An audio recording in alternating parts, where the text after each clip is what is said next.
रहा है।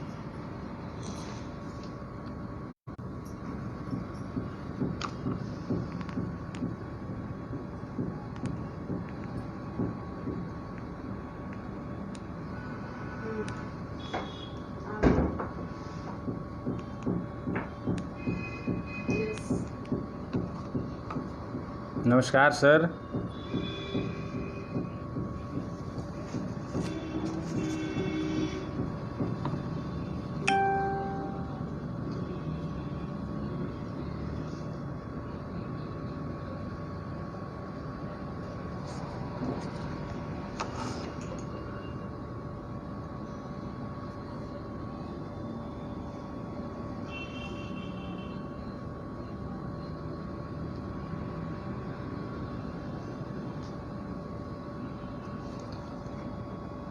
आप सभी साथियों को प्रणाम।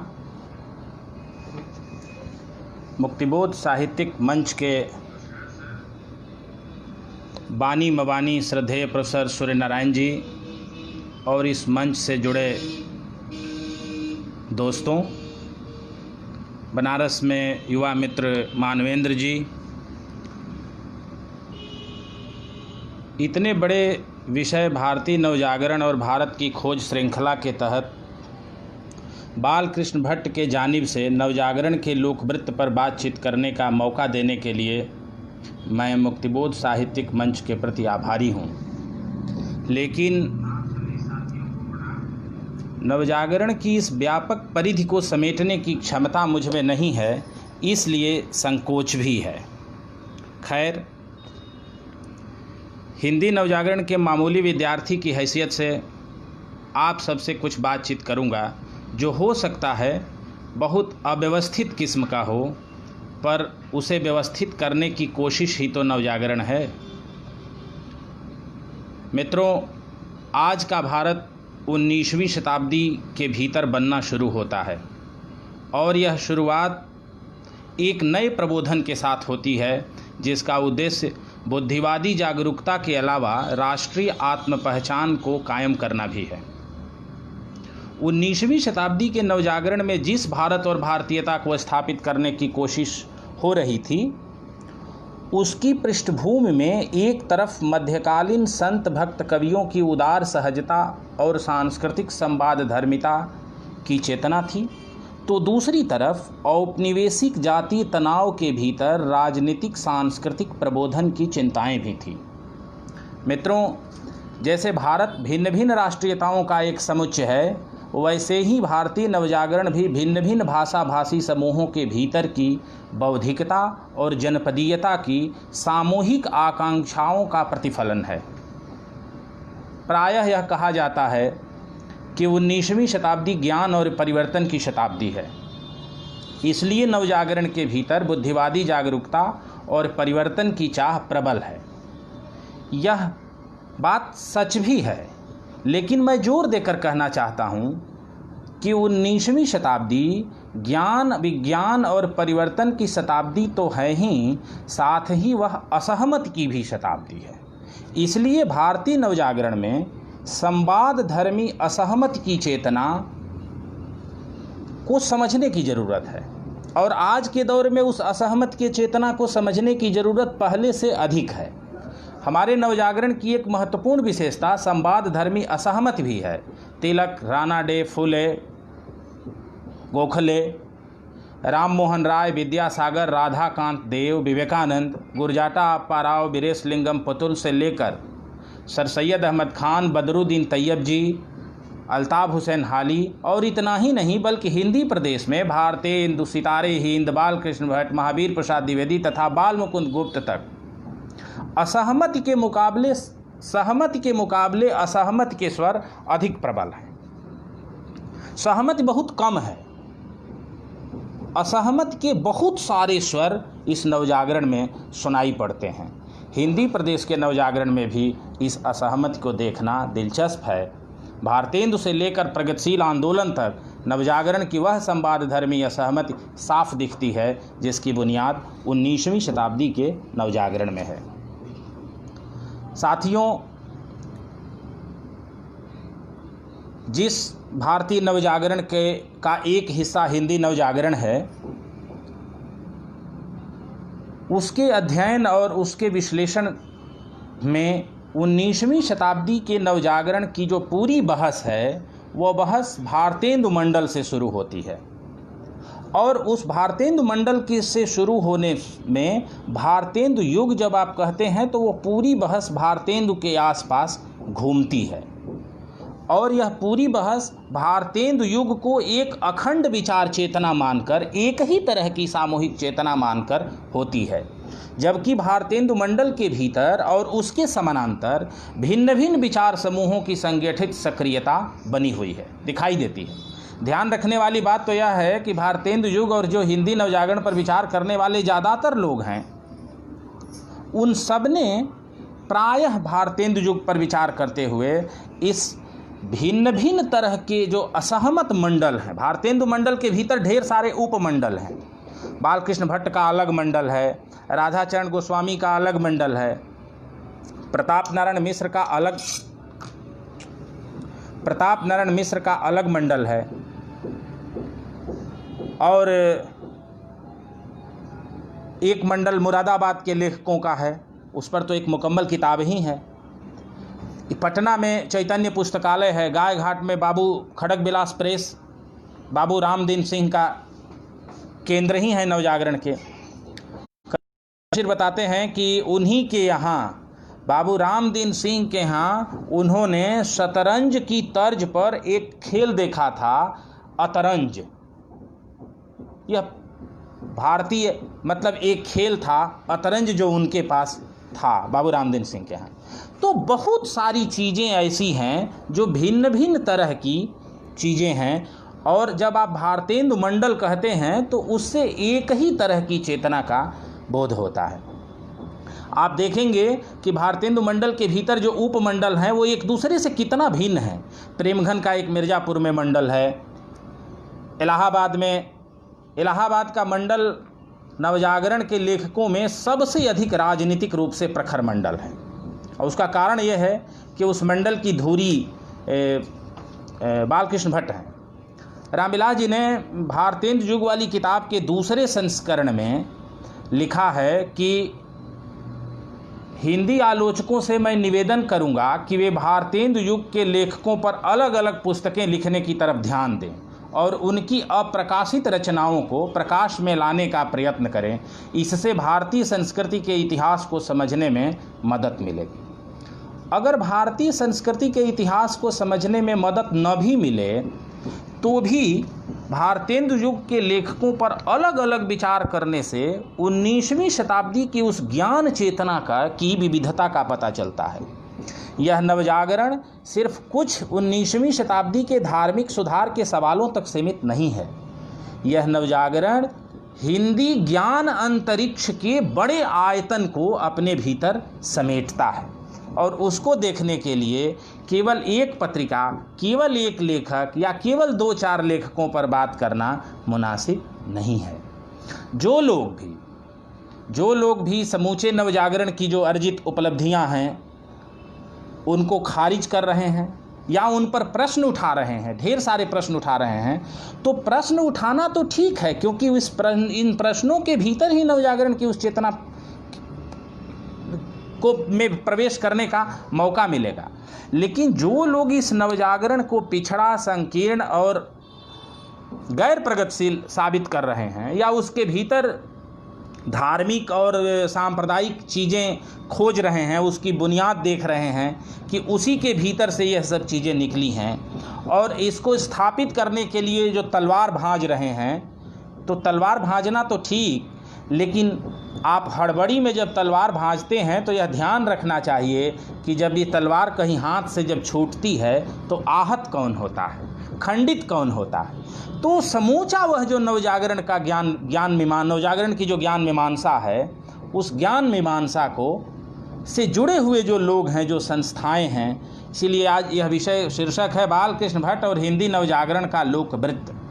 यह लोकवृत्त केवल कविता, कहानी और नाटक और निबंध लिखने से नहीं बनता है। लोकवृत्त बनता है संस्थाओं की भूमिका से, बहस करने से, असहमति से, विचार एक दूसरे के साथ विचारों की साझेदारी करने से, एक दूसरे से ग्रहण और त्याग के विवेक से यह लोकवृत्त विकसित होता है। इस लोकवृत्त के विकास में बालकृष्ण भट्ट इसलिए भी महत्वपूर्ण हैं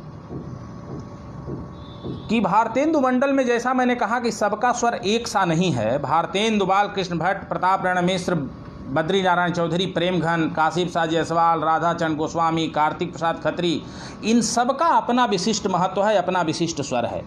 एक के विचार क्षेत्र से निकलकर दूसरे के विचार क्षेत्र में जाना, विचारों की बिल्कुल अलग दुनिया में जाना है।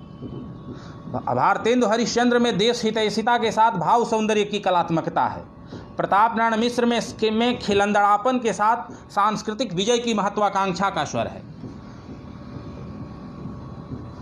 चौधरी बद्री नारायण प्रेमघन में लोक रंग और लोक संपृक्ति की भावना है।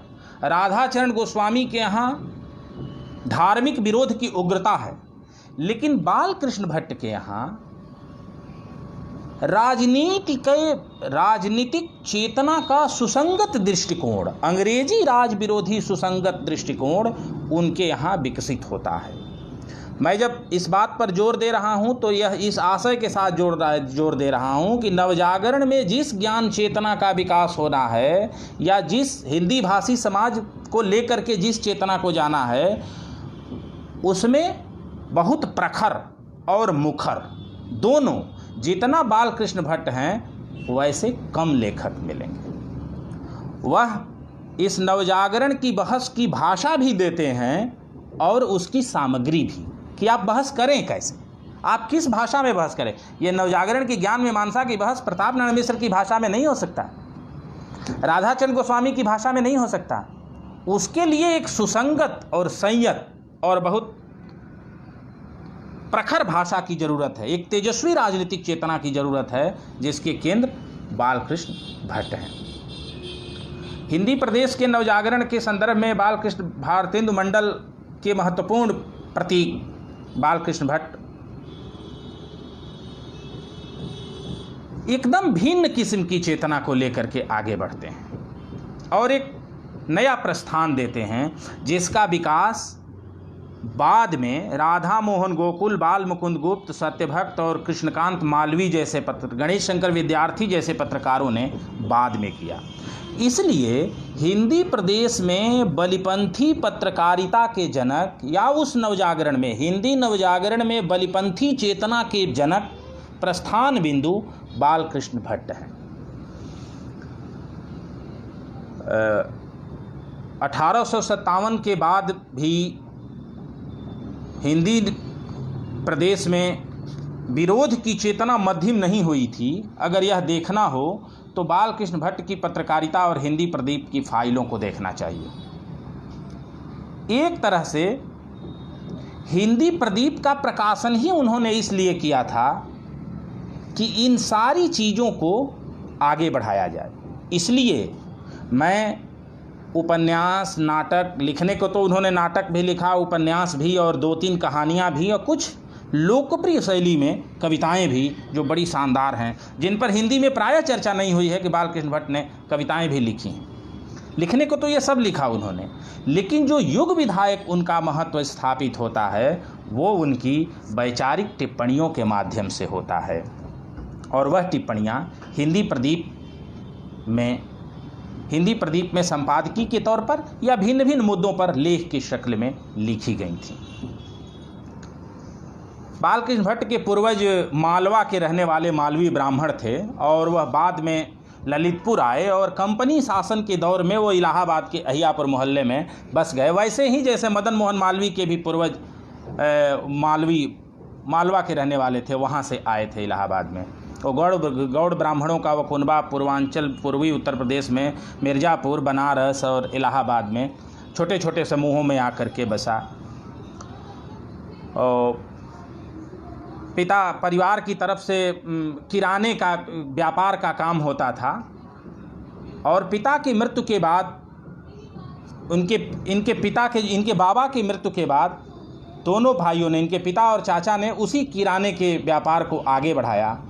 भट्ट जी की जो माँ थी वो नहीं चाहती थीं कि बालकृष्ण भट्ट इस पेशे में रहें। पिता चाहते थे कि बालकृष्ण भट्ट इस पेशे को संभालें, पढ़े लिखे ना, लेकिन माँ चाहती थी कि नहीं वह पढ़े लिखें, और माँ के प्रभाव से वह मिशन स्कूल में उनका दाखिला होता है। और एक चीज़ मैं यहीं बता देना चाहता हूँ कि कम उम्र में ही बालकृष्ण भट्ट जब मिशन स्कूल में पढ़ने गए, उसी के आसपास उनकी माँ की मृत्यु हुई। पिता बेनी प्रसाद भट्ट जब दूसरे विवाह के लिए तैयार हुए, जब दूसरे विवाह करने की योजना बनी और जब बारात चलने लगी, तो जीवनीकार लक्ष्मीकांत भट्ट ने लिखा है कि बेटे ने पिता का पैर पकड़ लिया इस शादी को रोकने के लिए। कोई लड़का इतना बेअकल हो, इतना बेअदब हो कि पिता को दूसरी शादी करने से रोके, लेकिन बालकृष्ण भट्ट ने पैर पकड़ लिया तो फिर छोड़ा नहीं, शादी नहीं हुई, जा नहीं पाए। जीवनीकार लक्ष्मीकांत भट्ट ने बड़ा शानदार वर्णन किया है कि पंजेब का कुर्ता और अंगरखा और सब पहन ओढ़ के चले, और बेटे ने पैर पकड़ा तो लिखा कि हाथ नहीं था, जैसे हाथ है कि रेल का बंद फाटक, फिर छोड़ा ही नहीं, और वह शादी नहीं हुई। तो यह जो विरोध की चेतना है उसको घर से लागू करते। मैं कह रहा हूँ कि सकर्मक बुद्धिजीवी जब कह रहा हूँ बालकृष्ण भट्ट को, या जब इस रूप में देखने के लिए प्रस्तावित कर रहा हूँ, तो इसकी शुरुआत घर से होती है। उन्होंने दूसरा विवाह करने से पिता को रोक दिया, और मिशन स्कूल में दाखिले के बाद वो पढ़े, और वहीं बाद में उसी स्कूल में वह अध्यापक हो गए। हालांकि कुछ दिनों के बाद जब मिशन स्कूल के पादरी ने उन पर क्रिश्चियनिटी एक्सेप्ट करने का दबाव बनाया तो उन्होंने छोड़ दिया, और बाद में वो शिवराखन स्कूल, जानसनगंज शिवराखन स्कूल इलाहाबाद में फिर वो अध्यापक हुए। उन्हीं के दौर में आप जब देखते हैं कि हिंदी 1857 की उपस्थिति हिंदी प्रदेश के नवजागरण में या हिंदी लेखकों के यहाँ बहुत पॉजिटिव नहीं है, कहते हैं बहुत बार उसकी वह उपस्थित भी नहीं है 58 किसी भी रूप में, कई लोगों के यहाँ वह उपस्थित भी नहीं है। लेकिन 1857 की चेतना मध्यम नहीं है। 1857 के विपर्य साबित करने के लिए इस नवजागरण को, अगर आप यह कहेंगे कि एक तरफ शिव प्रसाद सितारे हिंद को देखिए और दूसरी तरफ सर सैयद को देखिए, और जब सर सैयद को आप कहते हैं कि देखिए, तो इसका मतलब कि आप मान करके चलते हैं कि समूची मुस्लिम जो आइडेंटिटी है उसके एकमात्र प्रतीक नवजागरण में सर सैयद हैं। वैसे ही मसलन समूची हिंदू आइडेंटिटी के एकमात्र प्रतीक सितारे हिंद हैं, यह मान करके आप चलते हैं। आप यह नहीं देखते कि 1857 की चेतना हिंदी प्रदेश में कैसी है। उसी की स्मृति में अनार के छत्ते के नीचे देवबंद में उसकी स्थापना होती है दारुल उलूम की, और स्थापना करने वाले वो लोग हैं 1857 के बागी हैं जिन्होंने डायरेक्ट उस आंदोलन में भाग लिया है, और वह ठीक सर सैयद के लाइन के विरोध की चेतना है। हिंदी प्रदेश में 1857 कैसे उपस्थित है यह देखने के लिए आप बालकृष्ण भट्ट के यहाँ देखिए। बालकृष्ण भट्ट न सिर्फ 57 पर संपादकीय टिप्पणियों में 57 को भूले नहीं हैं। 57 बार बार आता है कि 60 साल पहले यह जो तुमने कहा था, ये जो आपने कहा था, यह आपने कहा था। एक दूसरे कोण से आप देखें तो 1 नवंबर 1858 को जो विक्टोरिया के घोषणा पत्र को लॉर्ड कैनिंग ने इलाहाबाद में सुनाया था, उसके 50 साल पूरे होने पर वहाँ जो प्रोक्लेमेशन पिलर बना जिसका नाम लॉर्ड मिंटो पार्क है, ये इसके निर्माण में मदन मोहन मालवीय वगैरह की भूमिका है। लेकिन इसके पीछे की जो मंशा है वह मंशा यह है कि 58 का जो घोषणा पत्र है उसको हर आदमी, हिंदुस्तान का हर व्यक्ति किताब में उस घोषणा पत्र को नहीं पढ़ सकता है, ऐसा लोकवृत्त नहीं विकसित हुआ है। तो उस लोकमानस पर उस स्मृति को ताज़ा रखने के लिए नवजागरण के नायकों ने प्रोक्लेमेशन पिलर की योजना बनी, और मिंटो के नाम पर वह आप यह न भूलें कि उत्तर प्रदेश के सर जॉन ह्यूवेट उस प्रोक्लेमेशन पिलर की योजना के विरोध में थे, जबकि वह लॉर्ड मिंटो के नाम पर होना था, और उस पर वह कैनिंग ने जो पढ़ा था वह विक्टोरिया के घोषणा पत्र खुदा हुआ आपको मिलेगा। वैसे ही 1857 में बार बार भारतेंदु कहते हैं, प्रताप नारायण मिश्र जब लॉर्ड चार्ल्स ब्रैडला भारत आते हैं तो उनको कहते हैं कि जाके विक्टोरिया से कहिएगा कि संसद 53 माह करिए जो भाषा अवश्य पूर्ण अभिलाषा। वो अभी पूरा नहीं हुआ है, जो 58 में उन्होंने घोषणा की थी, जो सब जवाब दिखाया था, तो वह पूरा नहीं हुआ है। बाल कृष्ण भट्ट के यहाँ 57 बार बार आता है। वो कहते हैं कि यह ऐसे नहीं होगा, यह मांगने से नहीं मिलेगा। कांग्रेस की राजनीतिक चेतना से वह आगे बढ़े हुए हैं, यह मांगने से नहीं मिलेगा, इसे लेना पड़ेगा। वह बार बार कहते हैं। मतवाला के संस्थापक महादेव प्रसाद सेठ जब कलकत्ते में प्रेस खोलते हैं तो उसका नाम बालकृष्ण प्रेस रखते हैं। बालकृष्ण भट्ट वहाँ भी।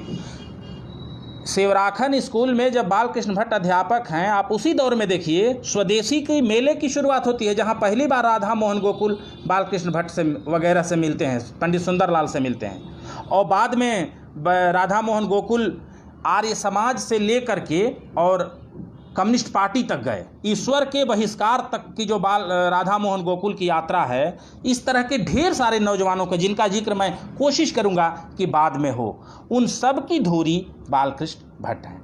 हालांकि वो शिवराखन स्कूल में भी लंबे समय तक नहीं रहते हैं, वहाँ से भी वह उनको छोड़ना पड़ता है अपनी इसी लाइन की वजह से, अपनी राजनीतिक चेतना की वजह से। 1877 में हिंदी प्रदीप का जो प्रकाशन किया बालकृष्ण भट्ट ने, उसका उद्देश्य ही था कि पश्चिमोत्तर देश की राजधानी में एक ऐसे समाचार पत्र का होना आवश्यक है जिसमें राजकाज संबंधी बातों पर राय दी जाए, सब प्रकार की खबर हो, विज्ञान, खगोल आदि विद्या संबंधी विषयों पर लेख जाएं। केवल साहित्यिक पत्र निकालना बालकृष्ण भट्ट का उद्देश्य नहीं था। इसलिए आप देखें कि 1857 से लेकर के 90 तक, इस बीच लगभग 13 साल तक हिंदी प्रदीप उग्र वैचारिक चेतना का केंद्र है। 90 में जानबूझ के कह रहा हूं, 90 में ऊपर जो यह सब लिखा रहता था कि राजकाज संबंधी बातों पर राय दी जाए, और इसकी जगह पर भीतर तो वहीं छपता था, लेकिन 90 के बाद उसके ऊपर साहित्य समाज का पत्र छपने लगा। लेकिन यह केवल ऊपर छपता था, भीतर की विषय सामग्री आप जब देखेंगे, उस हिंदी प्रदीप के विषय कैसे होते थे। लॉर्ड डफरिन का शासन और रिपन के शासन में बहुत अंतर है। दीन प्रजा उन्मूलन, सरकार बनारस के विद्रोह में क्यों पड़ती है, इलाहाबाद यूनिवर्सिटी कैसी होनी चाहिए, पश्चिमोत्तर प्रांत में अंग्रेजी राज की क्या भूमिका है, ये दीन प्रजा उन्मूलन, इनकम टैक्स, सेना पर खर्च, पटवारी एक्ट, बेगार प्रथा, राजनीतिक टिप्पणियों की एक लंबी श्रृंखला हिंदी प्रदीप में आपको मिलेगी। 1888 में बालकृष्ण भट्ट कायस्थ पाठशाला में अध्यापक होते हैं। उनके मित्र मुंशी, नाम मैं भूल रहा हूँ, राम प्रसाद या राम प्रसाद, उसके प्रेसिडेंट हैं, और कायस्थ पाठशाला में वह अध्यापक होते हैं। और हिंदी प्रदीप भी अब थोड़ा सा सज धज के साथ निकलने लगता है, जीवन में थोड़ा सा सुकून आता है। और कायस्थ पाठशाला में ही एक ऐसी दुनिया बनती है, विचार के कुछ ऐसे साथी बनते हैं, पुरुषोत्तम दास टंडन, पंडित सुंदरलाल, चेतनानंद, ब्रजमोहन व्यास, जयकृष्ण व्यास के बेटे जो इलाहाबाद के प्रसिद्ध डॉक्टर जयकृष्ण व्यास, रामानंद चटर्जी, नेपाल चंद्र राय, मनमोहन कूल, मनमोहन शुक्ल, माधव शुक्ल, ये जो इलाहाबाद में कुछ नौजवानों की पीढ़ी उनके आसपास तैयार होती है, उन पर बहुत बढ़िया संस्मरण बाद में पंडित सुंदरलाल ने लिखा है कि कैसे वो जब लाहौर से पढ़ के डीएवी कॉलेज से जब इलाहाबाद आए तो बालकृष्ण भट्ट के आसपास नौजवानों की एक ऐसी पीढ़ी तैयार हो रही थी, एक ऐसे लोग जुड़ रहे थे जिन्होंने बाद में बड़ी क्रांतिकारी चेतना का विकास किया। हिंदू बोर्डिंग हाउस के मसले पर मदन मोहन मालवीय और बालकृष्ण भट्ट के मतभेद बहुत पहले से थे, लेकिन उस हिंदू बोर्डिंग हाउस में नरेंद्र देव भी थे। इसलिए मैं कहता हूं कि नवजागरण की चेतना पर बात करते हुए आप यह ध्यान रखें कि कई बार राजनीतिक रूप से जो लेखक बहुत प्रखर दिखता है उसकी सामाजिक चेतना उतनी प्रखर नहीं है। कई बार धार्मिक रूप से सनातनी परंपरा से जुड़ा लेखक राजनीतिक चेतना में बहुत आगे बढ़ा हुआ है। इसके बड़े उदाहरण हैं माधव प्रसाद मिश्र और गदाधर सिंह।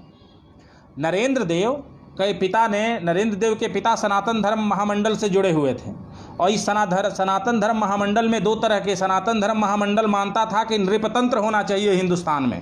वह 19वीं शताब्दी के उत्तरार्ध और 20वीं शताब्दी के प्रारंभ में भी मानता था कि भारत में नृपतंत्र होना चाहिए, लेकिन बहुत सारे लोग सनातन धर्म मंडल से जुड़े हुए लोगों ने कहा कि नहीं, सनातन भारत में लोकतंत्र होना चाहिए। उसमें मालचंद मालवीय जी भी थे जिन्होंने कहा कि नहीं, लोकतंत्र होना चाहिए।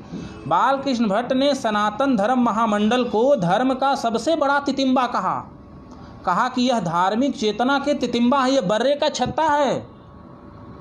इस तरह की वैचारिक चेतना हिंदी में निर्मित करने बालकृष्ण भट्ट आ रहे। तो नरेंद्र देव का नाम बदला उन्होंने। माधव प्रसाद मिश्र ने कहा कि क्या नाम है, पूछा कि सुनाओ कुछ, तो शिवतांडव पूरा लगे सुनाने सीतापुर में। तो उन्होंने कहा कि क्या नाम है, तो बताया कि आशीर्वादी लाल श्रीवास्तव उनका नाम था। तो उनके पिता को उन्होंने डांटा कि क्या नाम रखे हो फालतू इसका आशीर्वादी लाल, कोई नया ऐसा नाम रखो जो अपील करे। वो खुद सनातनी लेखक थे, उनकी बहस हुई बाद में महावीर प्रसाद द्विवेदी के साथ। तो उन्होंने नाम रखा नरेंद्र देव और कहा कि तुम इलाहाबाद जाओ तो हिंदू बोर्डिंग हाउस में रहना। एक सनातनी लेखक राय दे रहा है कि हिंदू बोर्डिंग हाउस में रहना, हिंदू बोर्डिंग हाउस के नाम पर मत जाइए। हिंदू बोर्डिंग हाउस के रहने वाले लोग प्रोविंशियल कॉन्फ्रेंस के सवाल पर जब उनको निकाला गया तो इलाहाबाद का पूरा बौद्धिक समाज दो हिस्सों में बंट गया। मोतीलाल नेहरू और मदन मोहन मालवीय जैसे लोग एक तरफ और इस तरह उग्र वैचारिक चेतना के लोग एक तरफ। हिंदू बोर्डिंग हाउस नए तरह के विचार समूह को बनने वाले विद्यार्थियों का केंद्र था और उस केंद्र के निर्माता बालकृष्ण भट्ट थे। हिंदी प्रदीप के लेखकों की सूची अगर आप देखें तो उन लेखकों की सूची से आपको उसकी लोकवृत्ति और विषय सामग्री देखें तो उसकी विषय विविधता और लोक उसके जुड़ाव का आपको पता चलता है। हिंदी प्रदीप का विमोचन भारतेंदु ने किया था और भारतेंदु जब गए भाषण देने, हिंदी वर्धिनी सभा का भाषण देने, तो इलाहाबाद के उत्साही नौजवानों ने एक जगह होकर के एक पत्रिका निकालने की योजना बनाई और बालकृष्ण भट्ट को संपादक बनाया। और बनते ही, पत्रिका के छपते ही लॉर्ड लीटन का प्रेस एक्ट आया और इस पर बैन लगा और विक्टोरिया प्रेस वालों ने इसे छापने से मना कर दिया। भारतेंदु ने जो भाषण दिया था विमोचन, वो पद्यबद्ध भाषण था, पद्य में भाषण था। 98 छंद का वह भाषण था हिंदी वर्धिनी सभा के। हिंदी वर्धिनी सभा से ही यह पत्र पहली बार निकला था। तब संयुक्त रूप से सभा, उसकी वर्धिनी सभा का यह पत्र था। बाद में बालकृष्ण भट्ट ने अकेले जीवट पर, जब विक्टोरिया प्रेस ने छापने से मना कर दिया और हिंदी वर्धिनी सभा के लोगों ने हाथ खड़े कर दिए कि नहीं हम इसमें नहीं हैं, तो बालकृष्ण भट्ट ने इसे स्वयं अकेले दम पर उसी पद्यबद्ध भाषण, निज भाषा उन्नति है सब उन्नति को मूल, उसी हिंदी प्रदीप के उद्घाटन लोकार्पण समारोह में वह दिया गया भाषण है। विविध कला, उसी भाषण में भारतेंदु कहते हैं कि विविध कला शिक्षा यमित ज्ञान अनेक प्रकार, सबदे सन से ले करहूँ भाषा माँ ही प्रचार। चारों तरफ से लेकर के कला, शिक्षा, दर्शन की चीज़ों को लेकर के अपनी भाषा चेतना में प्रचार प्रसार करें। 1871 में जातीय संगीत में वह नवजागरण के विषय सुझाते हैं कि किन किन विषयों पर काम होना चाहिए। इन सारी चीज़ों को जब आप ध्यान में रखें और हिंदी प्रदीप को देखें तो देखें कि हिंदी प्रदीप सीमित अर्थों में, या बालकृष्ण भट्ट सीमित अर्थों में साहित्यकार भर नहीं है, वह एक युगांतकारी विचारक हैं। आप देखिए कि हिंदी प्रदीप में क्या छपता है। हिंदी में गणित की कोई किताब है नहीं, हिंदी में दर्शन की कोई किताब है नहीं, हिंदी में इतिहास की कोई उस तरह की किताब है नहीं जिसको अकादमिक तौर पर आप प्रस्तुत कर सकें कि नहीं ये। लेकिन आप उसी दौर में बनारस में विज्ञान प्रचारणी सभा की स्थापना की क्वींस कॉलेज के विद्यार्थियों ने। यह नागरिक चारणी सभा के बनने की पहले की घटना है और विज्ञान प्रचारणी सभा के स्थापित करने वाले जो विद्यार्थी थे उसमें एक महामहोपाध्याय पंडित सुधाकर द्विवेदी भी थे। हिंदी में मेरे ख्याल से मैं बहुत पढ़ा लिखा आदमी नहीं हूँ, लेकिन समूची भारतीय भाषाओं में डायनेमिक कैलकुलस पर पहली किताब हिंदी में लिखी गई। और किसी में मुझे इलाहाबाद में बाद में विज्ञान परिषद की स्थापना हुई, उसमें भारतीय भाषाओं में इस तरह के लेखन पर बहुत सारे उसकी खोज रिपोर्ट निकली। लेकिन गणक तरंगिणी जो गणित बेस्ड किताब है, और डायनेमिक कैलकुलस पर चलन कलन नाम से, चलराशि कलन नाम से एक और उनकी किताब है जिसकी भूमिका अंग्रेजी में लिखी महामहोपाध्याय पंडित सुधाकर द्विवेदी ने। चलन कलन नाम से उन्होंने कैलकुलस पर किताब लिखी जिसका विज्ञापन हिंदी प्रदीप में छपा और बालकृष्ण भट्ट ने एक नोट लिखा। अब बाद में जो यह कहा जाता है कि सरस्वती पत्रिका ने बुद्धिवादी एक आंदोलन की शुरुआत की और ज्ञान चेतना का प्रसार किया, इसका उत्स भारतेंदु युग के वहाँ है, बालकृष्ण भट्ट के यहाँ है। इसकी शुरुआत भट्ट मंडल के लेखकों ने कर दी थी। बालकृष्ण भट्ट मंडल के लेखकों में उस आप हिंदी प्रदीप की फाइलों में आप देखेंगे तो नदियों पर, भारत के गणराज्यों पर, इतिहास पर, संस्थाओं पर, भारतीय भवन पुस्तकालय पर करीब 4-5 टिप्पणियां, भारतीय भवन पुस्तकालय के हर जलसे की बड़ी रिपोर्ट बालकृष्ण भट्ट ने गौरी पाठशाला का निर्माण ही उन लोगों ने मिलकर के किया था। और कोई स्त्री पढ़ाने के लिए कोई महिला मिल ही नहीं रहती। अंत में अपनी बहू और पुरुषोत्तम दास टंडन की पत्नी को बालकृष्ण भट्ट ने तैयार किया। पुरुषोत्तम दास टंडन उनके विद्यार्थी थे, कायस्थ पाठशाला से पढ़े थे। उन्हीं की कविता बंदर महासभा को छापने पर हिंदी प्रदीप पर एक बार बैन लगा। जब यह बात की बात है 1908-9 की, 7-8-9 की बात है, 8 की बात है मेरे ख्याल से। हिंदी प्रदीप के जो लेखकों की सूची है उसमें आप देखेंगे अंबिका दत्त व्यास, अनंतराम पांडे, ईश्वरी प्रसाद शर्मा, मालवीय जी के चचा गदाधर मालवीय जिन्होंने मृच्छकटिकम पर लेख लिखा। इस तरह के लोग संस्कृत परंपरा पर, संस्कृत के ग्रंथों पर, संस्कृत साहित्य पर लेख लिखते थे। राधाचरण गोस्वामी के अपने सगे भाई गौरी चरण गोस्वामी भारतेंदु पत्रिका में अपने भाई की पत्रिका में लेख नहीं लिखते थे, क्योंकि उनसे उनकी लाइन अलग थी। उनका लेख छपा हिंदी प्रदीप में, गौरी चरण गोस्वामी का। भीमसेन शर्मा का लेख भोजवृत्ति सर्वदर्शन संग्रह पर उनका लेख छपा। मालवीय, खुद मदन मोहन मालवीय के 4-5 लेख उस दौर में, प्रारंभिक दौर में हिंदी प्रदीप में छपे। न्याय दर्शन, पिष्टपेषण, महावीर प्रसाद द्विवेदी के कुछ जीवनी परक लेख, लक्ष्मण सिंह की जीवनी उन्होंने हिंदी प्रदीप में ही लिखी थी। रघुबर दयाल ने मम्मट पर, तो संस्कृत परंपरा पर लिखने वाले कुछ लेख भट्ट जी ने तय किए। उन्होंने पूरी व्यवस्थित तरीके से कुछ विदेश नीति और राजनीतिक ऐसे विषयों पर लिखने के लिए कि दुनिया भर में क्या हो रहा। वह नवजागरण के उन थोड़े से लोगों में से थे जो यूरोप में चल रही ज्ञान विज्ञान की गतिविधियों से भली भांति परिचित थे, और उनके मुकाबले हिंदू शास्त्रों के जड़ता की न सिर्फ आलोचना करते थे बल्कि नए तरह के प्रस्थान बिंदु के संकल्प को बढ़ावा देने के लिए लगे भी हुए थे। और इस उदयराम पंड्या को URP नाम से भी उनके कुछ लेख हिंदी प्रदीप में छपे। भारतवर्ष के साथ लॉर्ड लीटन का चिरस्मरणीय कृत्य, यह पूरे वैश्विक परिदृश्य में प्रेस एक्ट और लीटन की जो कठोरता है उसका मूल्यांकन है। कश्मीर का दुष्काल, कश्मीर आज केंद्र में है। कश्मीर जिस 19वीं शताब्दी में जिस ब्रिटिश ऐश चारागाह से निकल करके यहाँ तक पहुँचा है कि सारे जो ब्रिटिश अधिकारी हैं उनके लिए वह ऐशगाह है। वहाँ वह रंगरेलियाँ मनाने, अय्यासी करने जाते हैं, और कश्मीर पट्टे पर ले लिया गया है राजाओं के द्वारा। इन सारी चीज़ों का विवरण आपको 1885, 86, 88, 90 तक हिंदी प्रदीप में। काबुल के युद्ध में सरकार की दिलचस्पी, इस तरह के लेख उदयराम पंड्या ने लिखे। बालकृष्ण भट्ट का खुद एक लेख है कि काबुल के विद्रोह में सरकार क्यों पड़ती है, और अगर ब्रिटेन सरकार काबुल के विद्रोह में दिलचस्पी लेती है तो ले, उसका खर्च ब्रिटेन की सरकार दे, भारत से उसका खर्च क्यों लिया जा रहा है। काशी प्रसाद जायसवाल के कुछ विज्ञान परक लेख उस दौर में जब वो नए यूरोप से लौट करके आए थे, विकिरण, सभ्यता के प्रश्न, आधुनिक सभ्यता के प्रश्नों के उत्तर, हिंदी उपन्यास लेखकों की उलाहना, ये सब हिंदी प्रदीप में भी।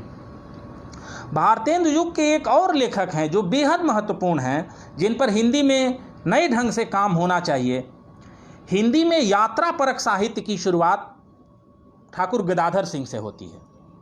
उनकी एक किताब है चीन में 13 मास। इस किताब पर भारती रामविलास जी ने लिखा भी है, हल छोटी सी टिप्पणी की है। उस किताब का चाइनीज में अनुवाद बनारस हिंदू विश्वविद्यालय के एक प्रोफेसर कमलशील जी ने किया है, और वो किताब हिंदी में आउट ऑफ प्रिंट है नहीं। वो लखनऊ में दिलकुशा से छपी है, मेरे ख्याल से 1901 में वह छपी है। चीन में बॉक्सर युद्ध में वह चीन गए थे गदाधर सिंह, और जब आए तो उन्होंने पूरा मेमोयर लिखा। वह अपने तरह का अनूठा लेखन है जो 1900 के आसपास लिखा गया है। बाद में सरस्वती में खुद इस तरह के लेख महावीर प्रसाद द्विवेदी ने भी कुछ लोगों के छापे, गदाधर सिंह के नहीं, दूसरे लोगों के। चीन में एक 13 मास उनकी एक किताब है। एडवर्ड अष्टम की तिलक जब उनको राजगद्दी मिली तो उसमें भारत से कुछ लोग बुलाए गए थे। उसमें महामहोपाध्याय पंडित सुधाकर द्विवेदी भी बुलाए गए थे, जिन्हें पंडितों ने, बनारस के पंडितों ने जाने नहीं दिया कि आप विलायत नहीं जा सकते, धर्म चला जाएगा। उसमें सेना की तरफ से, सेना की कुछ जवानों की टुकड़ी गई थी, उसमें गदाधर सिंह भी गए थे। उसका वर्णन उन्होंने लिखा। वो हिंदी में अपने तरह की अलग किताब है, एडवर्ड तिलक यात्रा। वो किताब भी लखनऊ से ही वो छपी है, अब उपलब्ध नहीं है। लेकिन वो अपने ढंग की, कैसे देवकली कैंप से वह जाया जाता है और कैसे भारतीय समाज की तमाम सारी उपलब्धियां और उसके अंतर्विरोध, उसकी असंगतियां साथ साथ वर्णन करते हुए लेखक इंग्लैंड तक जाता है और इंग्लैंड के लोगों से मिलता है। इंग्लैंड के लोग कैसे भारतीय लोगों को दिलचस्पी के साथ देखते हैं। इंग्लैंड में एक उदारवादी लोग हैं। इंग्लैंड की जनता साम्राज्यवादी नहीं है, उसमें बहुत सारे लोगों की भारत में दिलचस्पी है। उन सबका जो वर्णन करता है वह रोंगटे खड़े करने वाले। यह सब बालकृष्ण भट्ट उसकी पृष्ठभूमि में है। जापान का जातीय जीवन, समुद्र यात्रा निषिद्ध है, यह लेख उन्हीं का है, गदाधर सिंह का। ये सब हिंदी प्रदीप में छपे। हैजे जो रोग आजकल हम लोग जिस दौर में अभी एक बड़ी महामारी का हम सामना कर रहे हैं, हैजे और प्लेग तब के हिंदुस्तान के लिए बड़ी महामारी थी। उसमें इलाहाबाद के उनके मित्र जयकृष्ण व्यास, पंडित ब्रजमोहन व्यास के पिता, उनसे उन्होंने लेख लिखवाए। हैजे के कारण, निदान, रोकथाम, इस पर लंबी श्रृंखला। जोखन मिश्र क्रांतिकारी दल के नेता थे, स्वराज पार्टी के, उनके लेख मिलेंगे।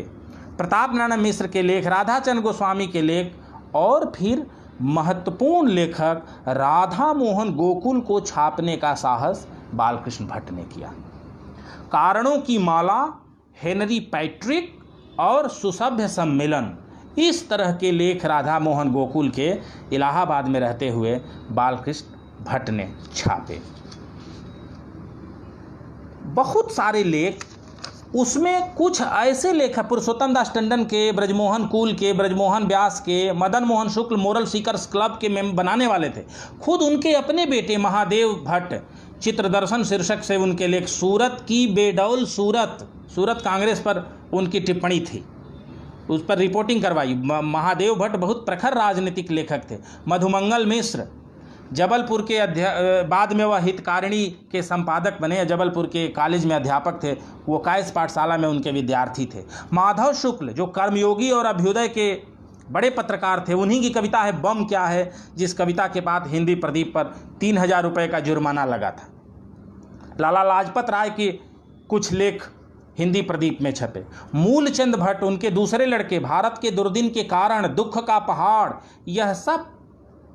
रास बिहारी शुक्ल, लक्ष्मीकांत भट्ट जिन्होंने जीवनी लिखी उनकी, इन सब के लेख हिंदी प्रदीप के कुल लेख। उसमें एक ऐसा लेखक भी है जिसकी रचनाएं सबसे अधिक छपी और वह कोई बड़ा लेखक नहीं है, जिसका नाम है परसन।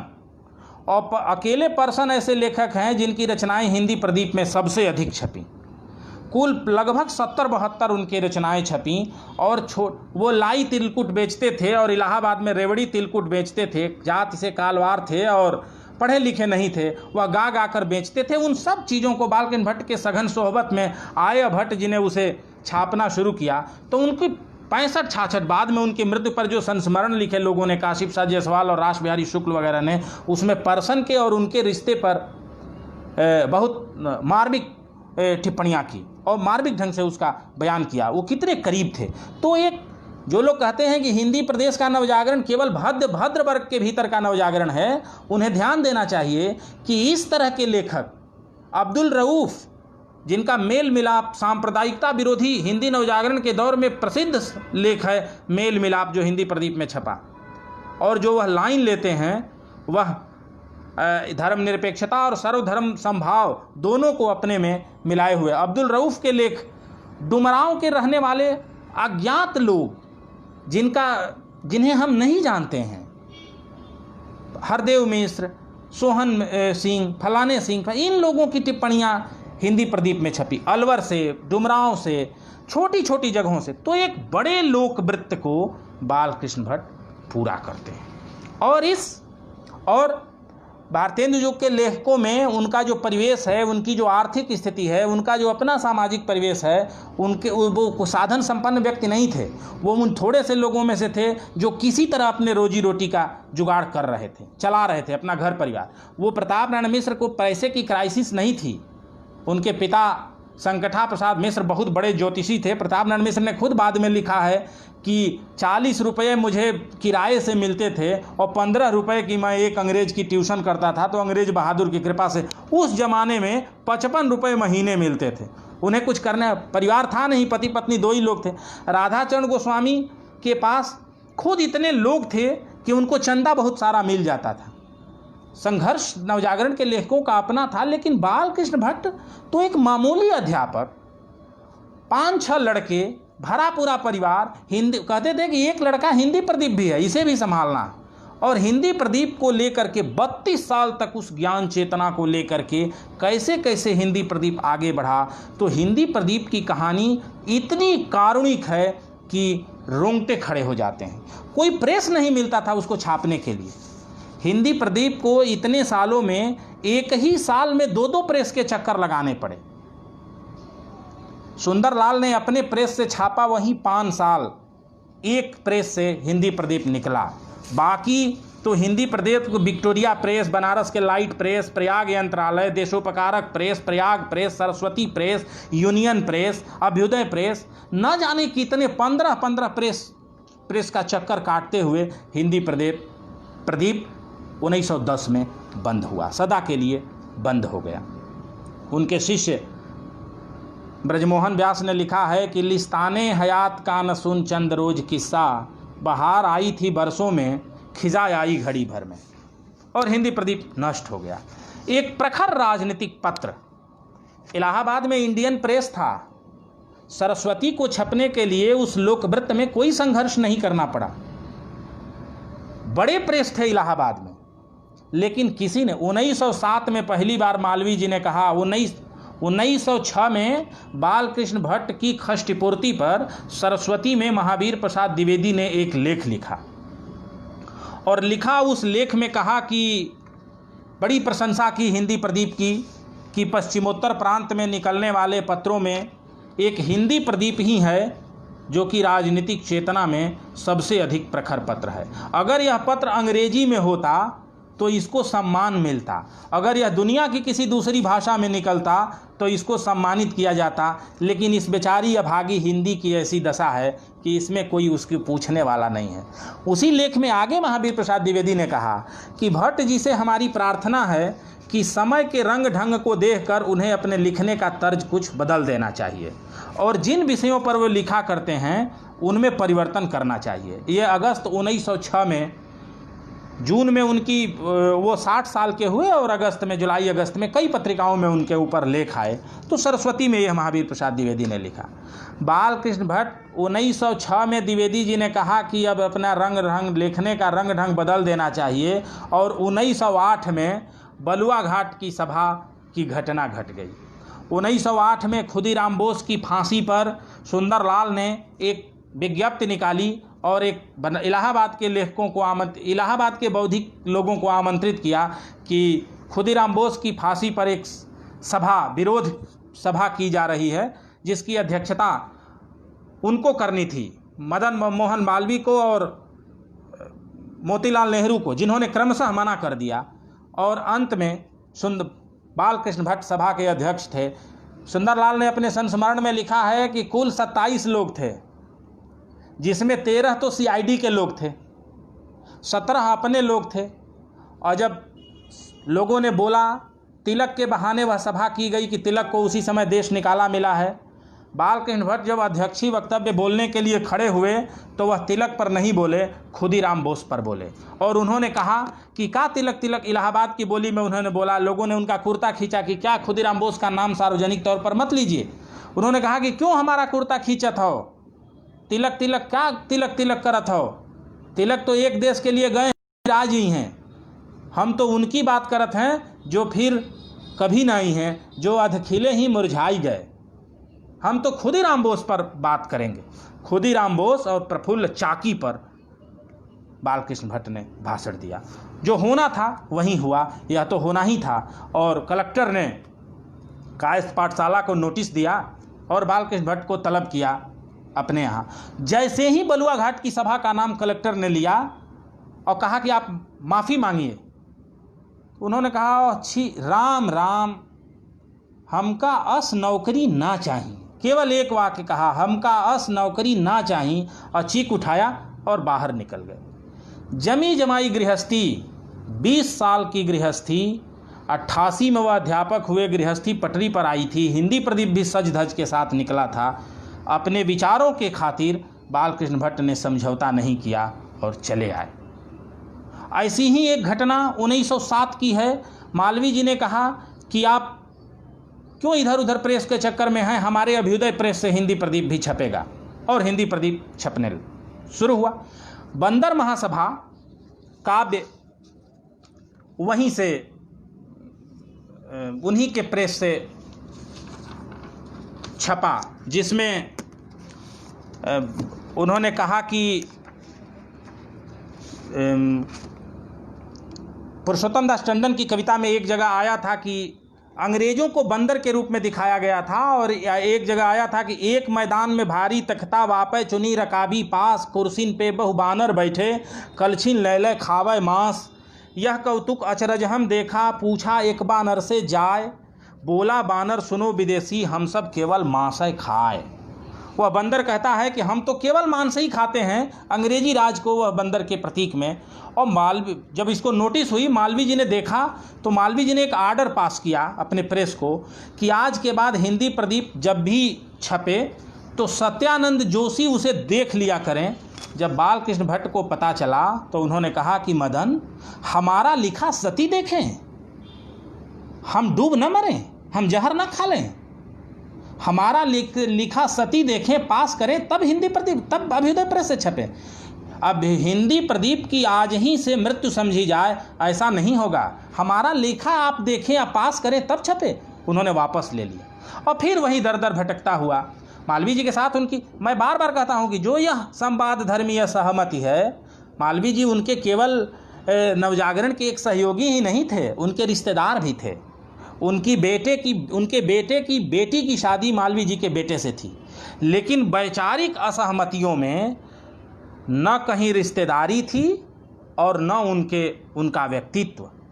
बालकृष्ण भट्ट किसी भी मुद्दे पर समझौता करने वाले नहीं थे। अपने सिद्धांतों के खातिर जो व्यक्ति अपने घर से अपने केवल कपड़े और एक लोटा थाली लेकर के पिता का घर छोड़ दिया हो, और फिर लाख मित्रों ने कहा कि नहीं पिता की संपत्ति में हिस्सेदारी लो, उन्होंने कहा ना, सारी संपत्ति मेरी भाई की कमाई हुई है, मैं उसमें हिस्सा नहीं लूँगा, मैं अपने से, अपने बाहुबल से जो मिलेगा उसी से मैं अपना जीवन चलाऊँगा। वह अभाव का जीवन काटते हुए वह हिंदी प्रदीप को निकाले। लेकिन हिंदी प्रदीप का जो मोटो है, जिसे भारतेंदु ने बनाया था कि शुभ सरस देश स्नेह पूरित प्रकट हुए आनंद भरें, हिंदी प्रदीप प्रकाश मूर्खा तादि भारत तम हरे।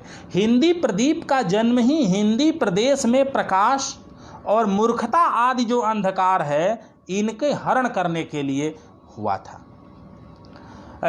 आज के दौर के संदर्भ में आप एक उदाहरण दूंगा। एक लेख है बनारस के विद्रोह का कारण। बनारस में एक छोटा सा विद्रोह होता है, मामूली विद्रोह है, जिसको पायनियर में, इलाहाबाद से निकलने वाले पायनियर में एक खबर छपती है कि बनारस में यह विद्रोह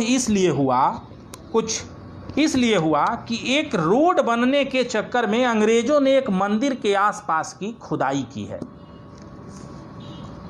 और कुल मिला के जिससे ध्वनि ये निकलता था कि मतलब ऐसे लोग हैं जो इस तरह के विकास चीज़ों में और मंदिर और धार्मिक चीज़ों को ज़्यादा महत्व देते हैं। बालकृष्ण भट्ट ने उस पर एक लेख लिखा कि बनारस के विद्रोह का कारण, और उसमें लिखा कि विद्रोह का असल कारण मंदिर की नींव की खुदाई करना नहीं है, असल कारण है कि बनारस के किसानों पर एक नया कर लगा है।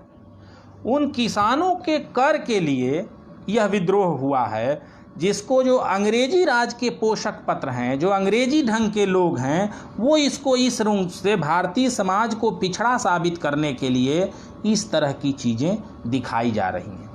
और इस तरह की चीज़ें आप देखेंगे कि बाद तक कैसे शुरू से ही ओरिएंटल स्टडीज़ ने भारत का जो पाठ तैयार किया, उसमें बहुत पढ़े लिखे लोग कई बार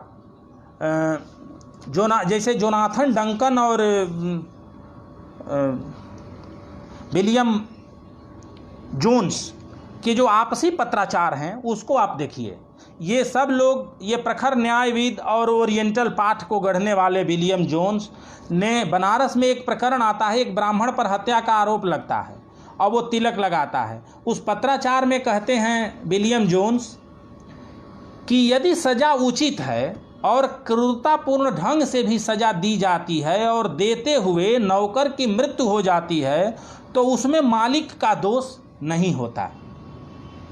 जो अंग्रेजी राज अपनी प्रगतिशील भूमिका स्थापित कर रहा है, बता रहा है और पिछड़ा साबित कर रहा है भारतीय समाज को, भारतीय लोगों को, उसके भीतर इस तरह की चेतना काम कर रही है। इंग्लैंड में भी काम कर रही है, इंग्लैंड का भी जो अपर क्लास था वहाँ भी काम कर रही है, और भारत में भी। यह 1857 के पहले की बात है, जोनाथन डंकन्स पेपर में इसके हवाले मिल जाएंगे। और भारत की लूट और बदनामी जो धर्मपाल ने जिस पर काम किया है, आप धर्मपाल के विश्लेषण से असहमत हो सकते हैं, जो स्रोत हैं उन स्रोत से आप असहमत नहीं हो सकते। वो बहुत श्रमसाध्य काम है, वो जो पूरी सीरीज है उनकी। सीटी मेटकाफ कहता है कि भारत पर इंग्लैंड का आधिपत्य तभी बना रह सकता है जब तक भारत की प्रजा को लगता रहे कि इंग्लैंड की सेना अजेय है और भारत में सर्वत्र फैली हुई है। बालकृष्ण भट्ट कहते हैं कि युद्ध कहीं नहीं हो रहा है, फिर भी सेना मार्च कर रही है, यहाँ से लेकर हिमाचल से लेकर के बंगाल जा रही है, बंगाल से लेकर यह इसलिए जा रही है। लॉर्ड रिपन ने एक जगह कहा है कि यहाँ चूंकि बेगार प्रथा है, तो हम ये सब, अगर ये हो रहा है तो इसके लिए सस्ते मजदूर मिल जाते हैं। बेगार में लोगों को आपने लगा दिया माल ढुलाई में, अंग्रेज़ों की खुशामद में, सामान को पहुंचवाने में, यातायात में। ये सब चीज़ें अंग्रेजी राज अपना भ्रम खड़ा करने के लिए यह सारी चीज़ें कर रहा है, और उस पर देश का पैसा लुटाया जा रहा है। बालकृष्ण भट्ट संपादकी में कहते हैं कि यह चिमटा ढोवन है, या हमारा रुपया यहाँ से ले करके, जैसे चिमटा ढोवन इसलिए कहते हैं कि चींटे जैसे मीठे कण को धीरे धीरे ले करके चला जाता है और अंत में कुछ नहीं बचता, वैसे ही ये अंग्रेज सब कुछ को लेके चले जाएंगे और अंत में कुछ नहीं बचता है। 1825 के आसपास सर थॉमस मनरो ने जो रेवेन्यू बोर्ड की कार्यवाही में भाषण दिया, उसमें वह जोर दे करके कहा कि ये जितने अत्याचार हो रहे हैं भारतीय प्रजा पर, इसको करने वाले हमारे अधिकारी अधिक अत्याचार करते हैं, वो अधिकारी जो यूरोपीय हैं। यह सब हिंदी प्रदेश के लेखक या बालकृष्ण भट्ट जैसे लेखक 1857 के पहले की भी जो टिप्पणियां हैं वो उनके ध्यान में है, और अपनी संपादकीय टिप्पणियों में, लंबी संपादकीय राजनीतिक टिप्पणियों में उन सब का वह हवाला देते हैं, उन सब पर विचार करते हैं। वो कहते हैं इलाहाबाद यूनिवर्सिटी जब बनने शुरू होती है तो आप देखिए, आप एक तरफ कहते हैं कि हिंदी प्रदेश के लोग पिछड़े हैं और हिंदी प्रदेश में पश्चिमी शिक्षा की तरह की चीज़ों का विरोध करते हैं, वो चाहते हैं कि देसी ढंग के गुरुकुल पद्धति। बालकृष्ण भट्ट कहते हैं कि इलाहाबाद में विश्वविद्यालय पश्चिमी तर्ज पर खुलना चाहिए। पंजाब या आर्य समाज के गुरुकुल ढंग के विद्यालय इलाहाबाद में अगर खुलेगा तो पश्चिमोत्तर प्रांत, एक संपादकीय टिप्पणी का शीर्षक ही है इलाहाबाद में विश्वविद्यालय, जिसमें कहते हैं कि इलाहाबाद में पश्चिमी मॉडल, अब उदाहरण देते हैं, ऑक्सफोर्ड के मॉडल का विश्वविद्यालय खुलना चाहिए इलाहाबाद।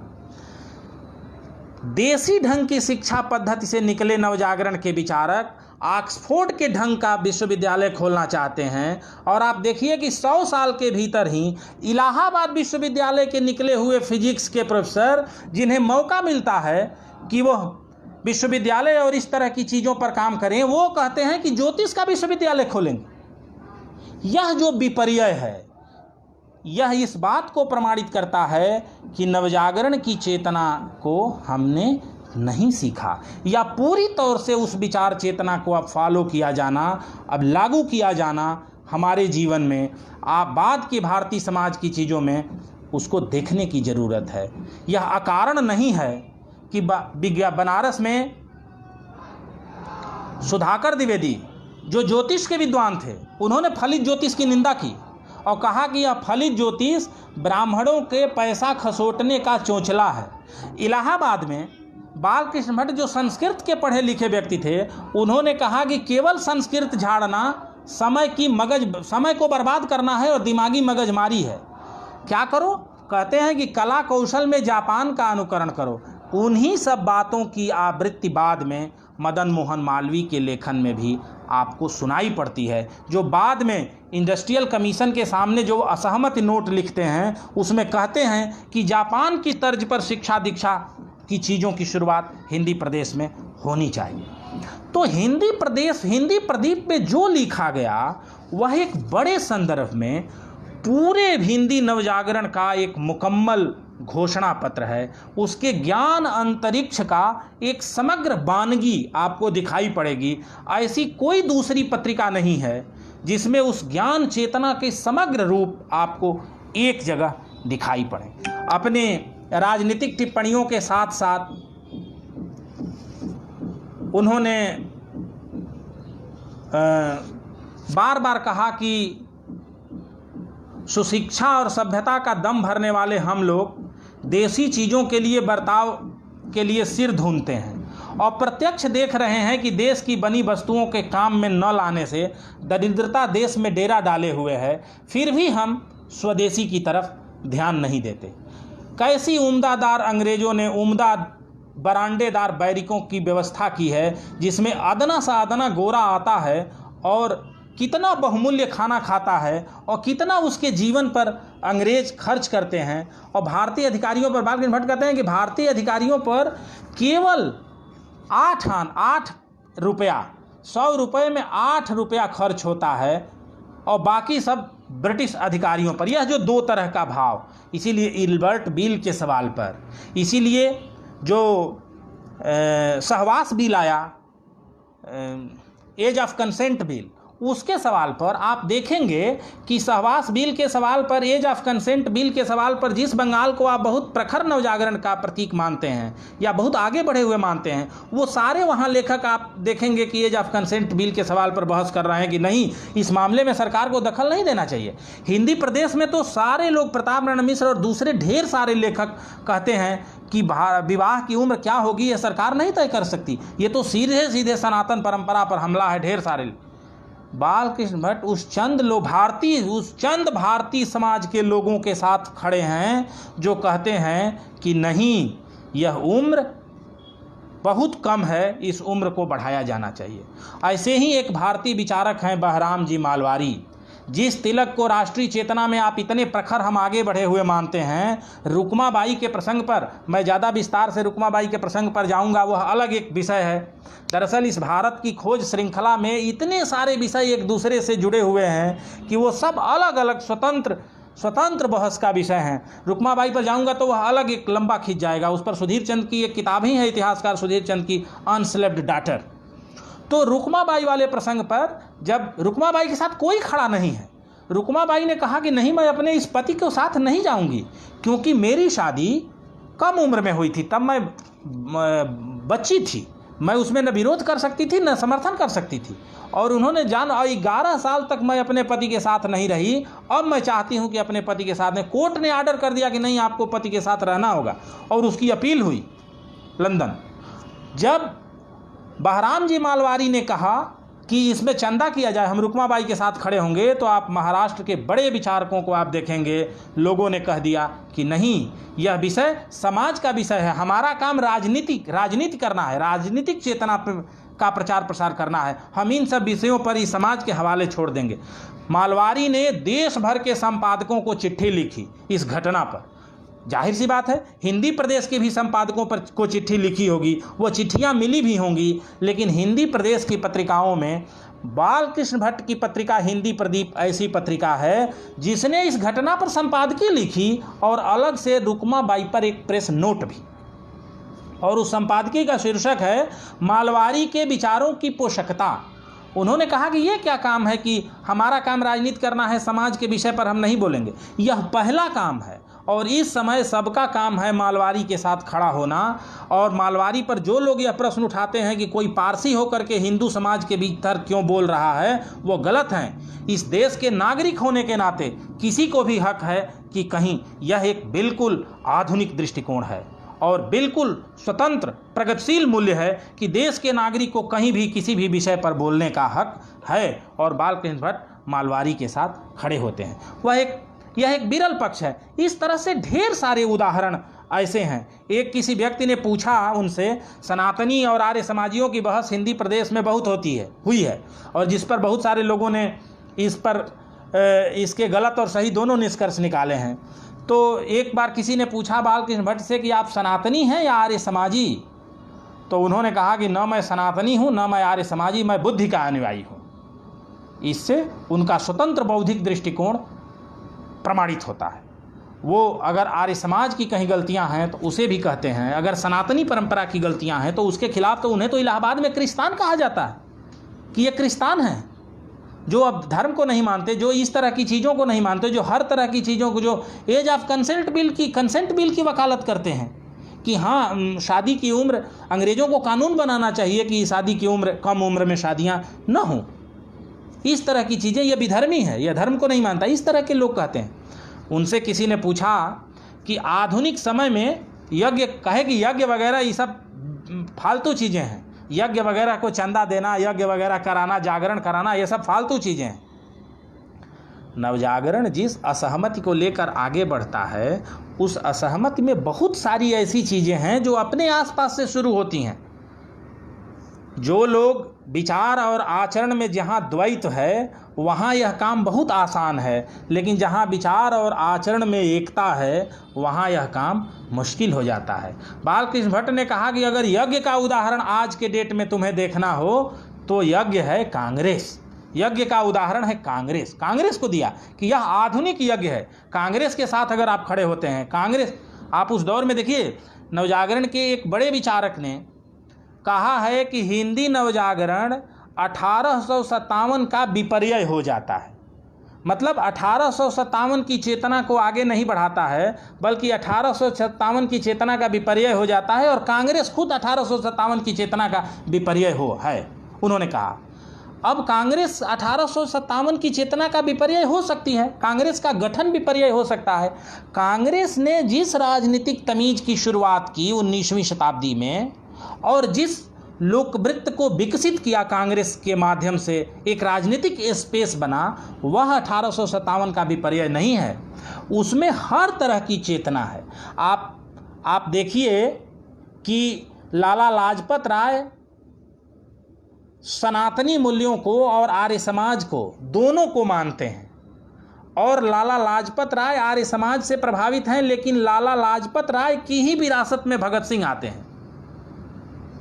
भगत सिंह से लाला लाजपत राय की जो कड़ियां हैं उसको आप जोड़िए तो 1857 की क्रांतिकारी चेतना का विकास आपको नवजागरण के लेखकों तक दिखाई पड़ता है। आप शहरों पर उस तरह से काम नहीं हुआ है। बनारस, मोतीचंद ने बनारस का इतिहास लिखा और वो उस दौर पर है। इलाहाबाद में शालिग्राम उपाध्याय ने जो प्रदीप, वो इलाहाबाद पर जो उनका काम है, इलाहाबाद पर कुछ दूसरे लोगों ने, विदेशी लेखकों ने कुछ काम किया है, C.A. बेली वगैरह ने। आप कानपुर पर देखिए, कानपुर पर नरेश चंद्र चतुर्वेदी ने एक किताब ही लिखी है, कानपुर के नवजागरण के लोकवृत्त पर। आप कानपुर में देखिए कि प्रताप नारायण मिश्र बहुत प्रखर राजनीतिक लेखक नहीं हैं, लेकिन उन्हीं की स्मृति में नारायण प्रसाद अरोड़ा ने प्रताप की स्थापना की। और प्रताप से कानपुर के विद्रोही, जो पूरा प्रसंग है कानपुर के विद्रोही का, आप देखिएगा वो 1857 की चेतना का कैसे विकास है आपको दिख जाएगा। अशफाक उल्लाह से लेके भगत सिंह तक सब प्रकाश प्रताप प्रेस से जुड़े हुए हैं। अब विद्यार्थी जी उन सब की धुरी हैं। सत्यभक्त, राधा मोहन गोकुल, ईश्वर का बहिष्कार, धर्म का ढकोसला, लाला लाजपत राय की जीवनी लिखते हैं राधा मोहन गोकुल। तो ये सारी कड़ियाँ एक दूसरे से 1857 कैसे प्रभावित करता है, कहाँ तक। बालकृष्ण भट्ट की जीवनी बनारसी दास चतुर्वेदी ने लिखवाई लक्ष्मीकांत भट्ट से कि उनकी जीवनी लिखो। बालकृष्ण भट्ट से ही जुड़े राधा मोहन गोकुल हैं। राधा मोहन गोकुल कैसे आते हैं प्रणबीर से लेकर के पूरे कम्युनिस्ट मूवमेंट तक। तो पूरा लोकवृत्त आप देखेंगे तो आप वह पाठ नहीं है जो नवजागरण के बहस में दिखाई पड़ता है, इसलिए कि वो बहस मूल स्रोत सामग्री पर नहीं है, वह बहस मूल्यांकन का मूल्यांकन है। उस बहस में मूल स्रोत सामग्री के साथ अकेले अकादमिक हस्ताक्षेप, बहुत अकेले कहना थोड़ा मतलब वो है, लेकिन अकेले जिस ढंग की तैयारी के साथ कर्मेंदु शिशिर ने किया है वैसा दुर्लभ है, जो मूल स्रोत के साथ हो। शालिग्राम श्रीवास्तव का नाम ठीक ही याद दिलाया रमाशंकर भाई ने। तो यह सारे लोग इलाहाबाद जो कानपुर पर काम है, बनारस पर जो उस दौर पर काम है, बनारस में घराना, बनारस में एक लेखक हैं राम नारायण मिश्र, जो यहाँ कामाख्या स्कूल के प्रिंसिपल हैं, जिन्होंने अंग्रेज़ों ने इंग्लैंड में भारतीयों को ट्रेनिंग देने वाले कॉलेज का कहा कि हम प्रिंसिपल बनाएंगे, आप चलिए वहाँ। उन्होंने कहा कि नहीं, हम नहीं जाएंगे, हम यहीं रहेंगे।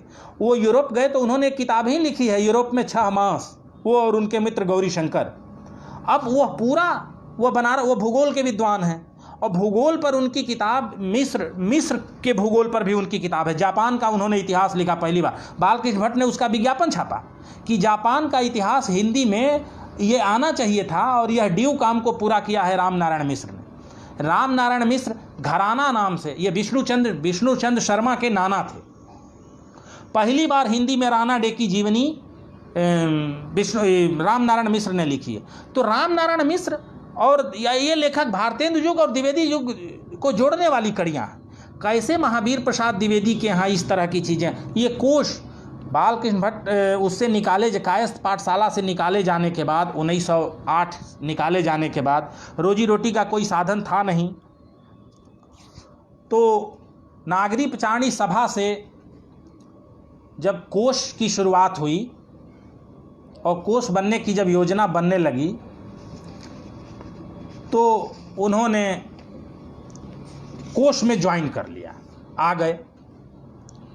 और हिंदी में कोश था नहीं, यह एक बड़ा ज्ञान मीमांसा का एक अपने आप में बहुत बड़ा काम था। और यह कितना जरूरी काम था, इसको देखने के लिए आप जब देखेंगे तब पता चलेगा। नगेंद्र नाथ बसु का जो हिंदी विश्वकोश है, उसकी समीक्षा महावीर प्रसाद द्विवेदी ने लिखी है। और उसकी समीक्षा पढ़ के आपको लगता है कि महावीर प्रसाद द्विवेदी ने 6 महीना मेहनत करके वह समीक्षा लिखी है कि हिंदी में इस तरह की चीज़ें नहीं हैं। महावीर प्रसाद द्विवेदी जब लिखते हैं भारतीय ज्ञान मीमांसा के संदर्भ में, तो एक तरफ वह शिवरामन बामन आपटे पर भी लिखते हैं, तो दूसरी तरफ शमसुल उलमा मौलवी जकाउल्ला पर भी लिखते हैं। आज के नवजागरण पर बात करने वाले लोगों को सरसैयद में और भारतेंदु में, सरसैयद में और सितारे हिंद में और देवबंद में और बनारस के बीच में कड़ियाँ भले न दिखती हों, महावीर प्रसाद द्विवेदी तक यह कड़ियाँ दिखती हैं। वह जिस नवजागरण के वारिस हैं या जिस नवजागरण को आगे ले जाना चाहते हैं, उसका विकास सरसैयद और भारतेंदु दोनों उसके पूर्वज हैं। तो इसलिए वह शमसुल उलमा मौलवी जकाउल्ला पर भी लिखते हैं, शिवरामन बामन आपटे पर भी लिखते हैं, आदित्य राम भट्टाचार्य पर भी लिखते हैं और राजा रामपाल सिंह पर भी लिखते हैं।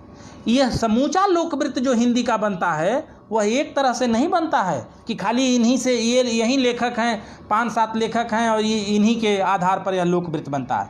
उस समूचे हिंदी लोकवृत्त को प्रश्नांकित करने के लिए केवल 150 गाय पर लिखी हुई टिप्पणियां ही पर्याप्त नहीं हैं, बल्कि 4000 अंग्रेजी राज विरोधी टिप्पणियों पर भी आपको ध्यान देना पड़ेगा, जो गाय पर लिखी हुई टिप्पणियों से, जो धर्म पर लिखी हुई टिप्पणियों से 20 गुना अधिक है या 40 गुना अधिक है।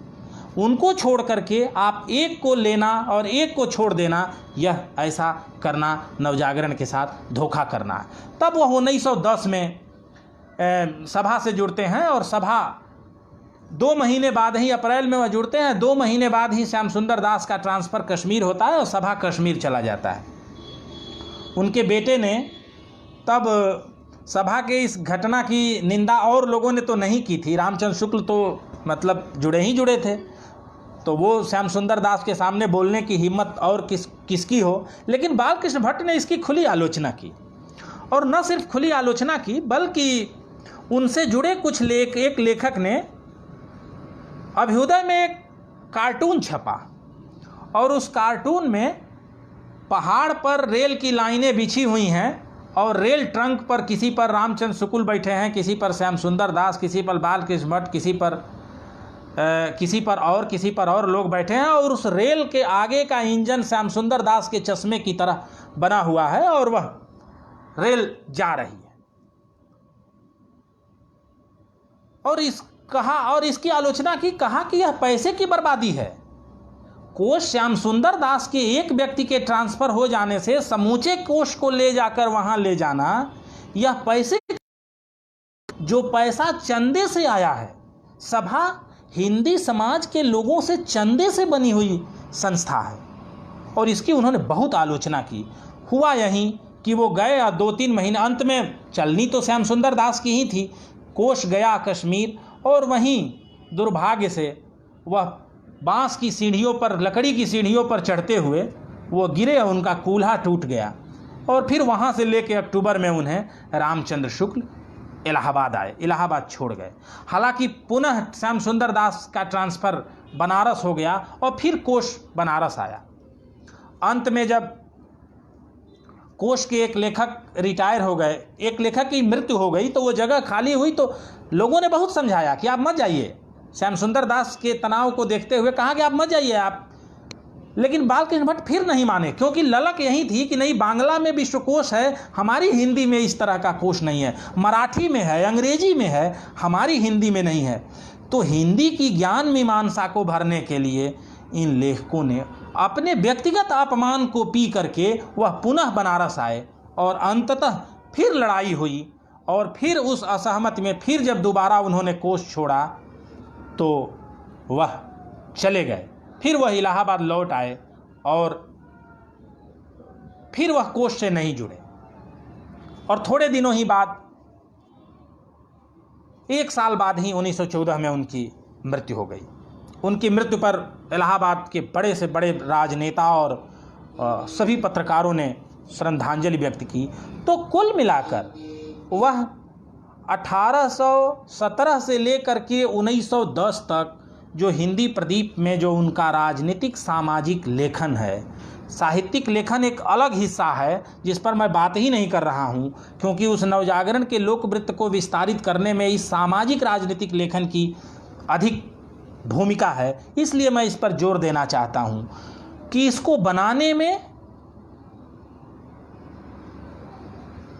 बनाने में बालकृष्ण भट्ट की भूमिका अत्यंत महत्वपूर्ण है। उस दौर में एक बात ख़त्म करके, बस कांग्रेस के प्रसंग में एक बात ख़त्म करके 1-2 बातें मैं अपनी बात ख़त्म करूँगा। श्रीधर पाठक की एक कविता है कांग्रेस बधाई,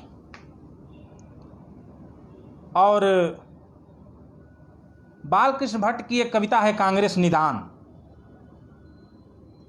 और बालकृष्ण भट्ट हिंदी प्रदीप के एक लेखक परसन की एक कविता है कांग्रेस पुकार।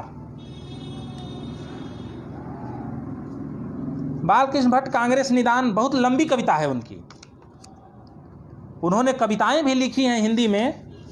यह बहुत मतलब यह बहुत ख्यात नहीं है। कड़खा छंद में वह लंबी कविता है। श्री गणेश को पहले सुमिरो फिर बिस्मिल्लाह ओ रहीमान, अग्निदेव और बुद्ध गाड को सब मिल करे देश कल्याण। जय जय विजय धारिणी देवी सबकी खामिन कैसर हिंद, जे ही प्रभावते अभ्य चराचर ध्यावत मुनिजन श्री गोविंद। जगत भलाई को कारण है राजा नीतिमान गुणगान, सागर बाढ़े जिमि चंदालिक नृपहि निरख तिमि प्रजा सुखात। कांग्रेस जगत भलाई को कारण है, इस देश की भलाई के लिए कांग्रेस का गठन हुआ है। होए सुनाई सब रैयत की तिल तिल छान करे सरकार, सकल भांत अनरीत मिटावे जुल्म जोर को दे बहाय। यह जुल्म जोर को बहाने वाली संस्था है, ये मूल्यांकन कर रहे थे कांग्रेस के।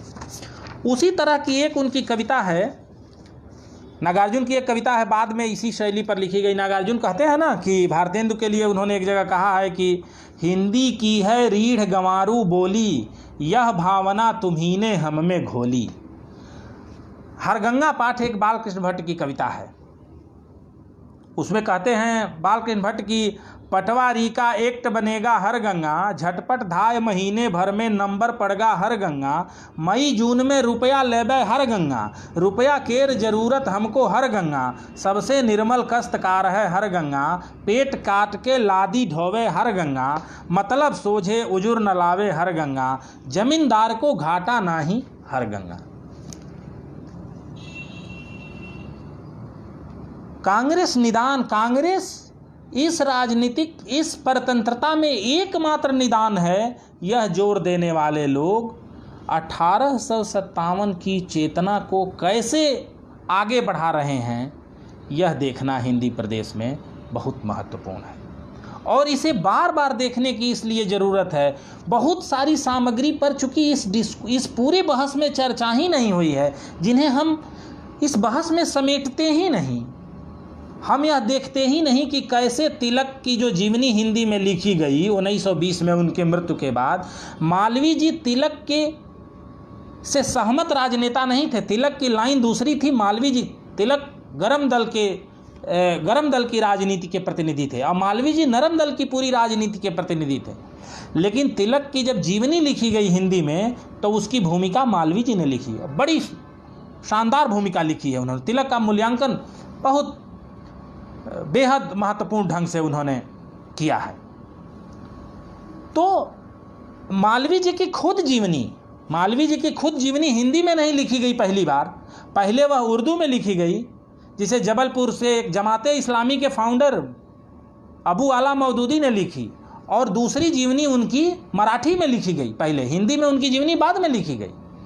तो बहुत सारी चीज़ें आप देखेंगे कि यह असहमतियां एक दूसरे से असहमत होते हुए अंग्रेजी राज विरोधी चेतना में नवजागरण के उन नायक, रिलीफ वर्क जब खुला है, अकाल और बाढ़ के बाद जब रिलीफ वर्क खुला है, तो आप पत्रकारिता में देखेंगे कि बहुत सारे लोग हैं जो रिलीफ वर्क का मूल्यांकन कर रहे हैं कि यह अंग्रेजी राज की प्रगतिशील भूमिका है। बालकृष्ण भट्ट कहते हैं कि ना, यह प्रगतिशील भूमिका नहीं है, क्योंकि जो इंग्लैंड में जो कानून बने हैं रिलीफ को लेके, उस कानून का यह हिस्सा है कि उस दौरान आप पैकेट बंटवाएं, अनाज दें, ये करें वो करें। यह कोई हमारे साथ वो रियायत नहीं कर रहे हैं, वह उस कानून के मुताबिक अपना काम कर रहे हैं। अगर उन्हें रियायत करना हो तो भारतीय प्रजा के कर को माफ़ करें। रिलीफ वर्क खोलने के साथ जो सामान बांटा जा रहा है, कर नहीं माफ़ किया गया है। वह अकाल, बाढ़ और पीड़ा के ढेर सारे चित्रों के बीच भी अंग्रेजों ने टैक्स नहीं माफ़ किया।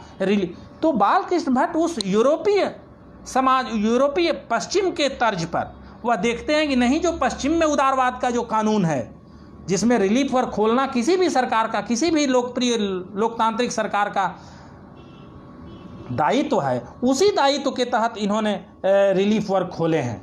उन्होंने कहा कि यह कोई हमारे साथ वो नहीं कर रहे हैं, कोई रियायत नहीं कर रहे हैं, बल्कि यह अपना काम पूरा कर रहे हैं। हिंदी प्रदेश के लेखक या बालकृष्ण भट्ट जैसे लेखक या और भी दूसरे बहुत सारे लेखक आर्य समाज के सवाल को भी लेके बहुत चयन और संग्रह और त्याग के साथ हैं। आर्य समाज के सब कुछ को स्वीकार करने के लिए वह तैयार नहीं है। आर्य समाज की बहुत सारी चीज़ों को वह स्वीकार करते हैं और बहुत सारी चीज़ों को वह छोड़ देते हैं। तो आर्य समाज के साथ साथ हिंदी प्रदेश में जो यह दिखाने के लिए कि जाति सभाओं की जो भूमिका है, यह जाति सभाओं की भूमिका कई बार उस नवजागरण के भीतर एक दौर में बड़ी प्रगतिशील है।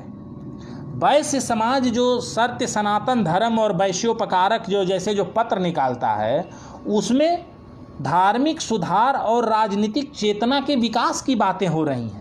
उनमें देखिए आप राधा मोहन गोकुल जैसे क्रांतिकारी लेखक भी जुड़े हुए हैं। तो जाति सभाओं के आधार पर यूपी बनारस में ही यूपी कॉलेज, हिवेट क्षत्रिय कॉलेज, उसकी एक खास भूमिका है उस लोकवृत्त के निर्माण में।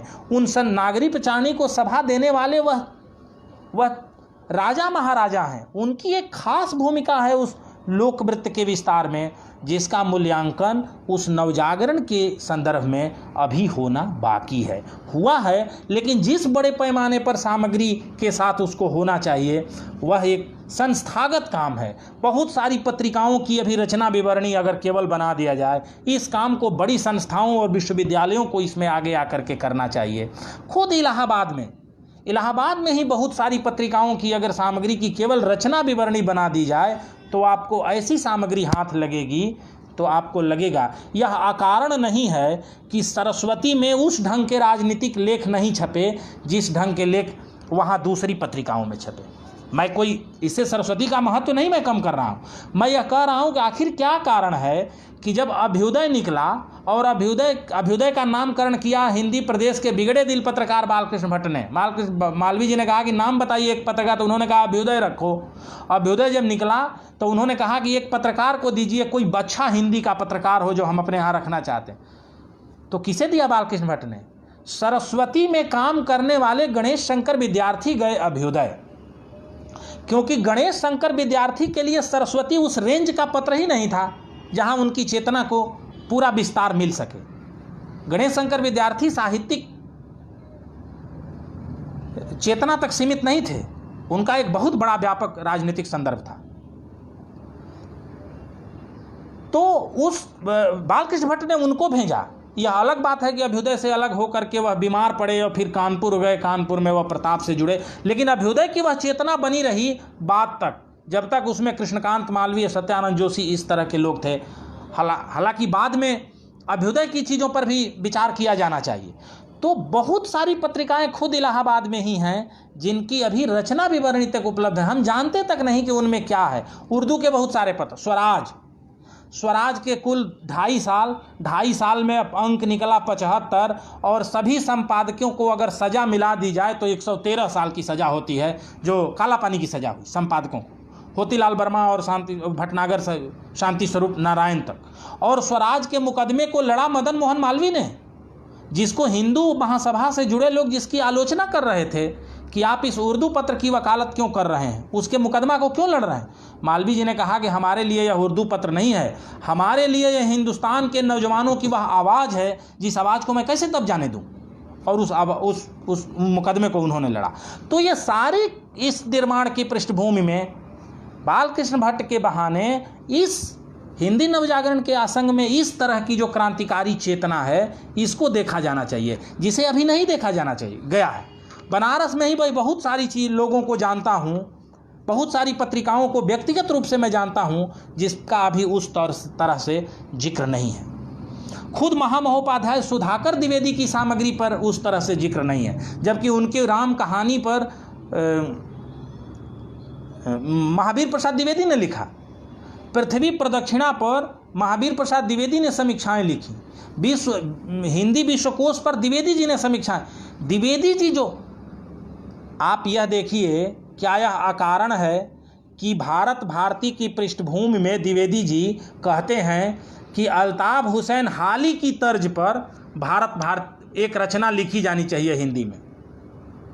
हिंदी को, हिंदी उर्दू और हिंदू मुसलमान हिंदी नवजागरण को करने वाले लोग ध्यान दें कि उनसे पहले लिखी गई अल्ताफ हुसैन हाली के मुसद्दस, उसकी तर्ज पर भारत भारती लिखी जा रही है। अब मुसद्दस की चेतना एक बड़े व्यापक संदर्भ में है, उसके मुकाबले यह कहते हुए मैं बहुत विश्वास के साथ कह रहा हूँ कि मुसद्दस के मुकाबले भारत भारती की चेतना थोड़ी सी सीमित है।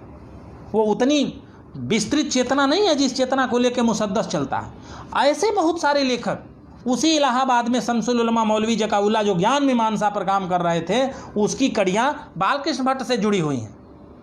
बालकृष्ण भट्ट बुद्धि प्रकाश की भी समीक्षा लिख रहे थे, गणक तरंगिणी की भी लिख रहे थे, श्रद्धाराम फुलवरी के सत्य सनातन प्रवाह की भी समीक्षा लिख रहे थे, और शीशा बनाने की विधि किताब की भी समीक्षा लिख रहे थे।